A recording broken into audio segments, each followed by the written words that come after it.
એજન્સીએ જે કામગીરી કરવાની છે એ કામગીરી કરવામાં ઊની ઉતરી એવું સ્પષ્ટ દેખાય આવે છે.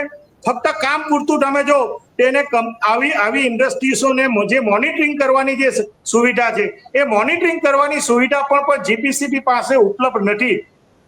અગાઉના સમયમાં 4-5 મહિના પહેલા મેં આરટીઆઈ આંકડા અંતર્ગત સુરતમાં કેટલા ઉદ્યોગો આના જીપીસીબી અંતર્ગત રીતે નોંધાયેલા છે એ નોંધવામાં પણ જે આંકડાઓ આપવામાં આવ્યા એમાં 4000 થી વધારે ઔદ્યોગિક નાના મોટા એકમો આ જીપીસીબી અંતર્ગત નોંધાયા નથી.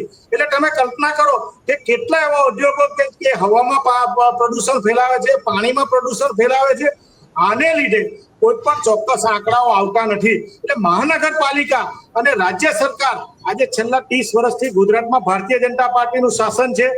મહાનગરપાલિકામાં પણ જે પ્રકારે વ્યવસ્થા ઊભી કરવી જોઈએ 30 થી 35 વર્ષથી અને મહાનગરપાલિકાનું તમે જો તો 7,000 કરોડથી વધુનું બજેટ છે.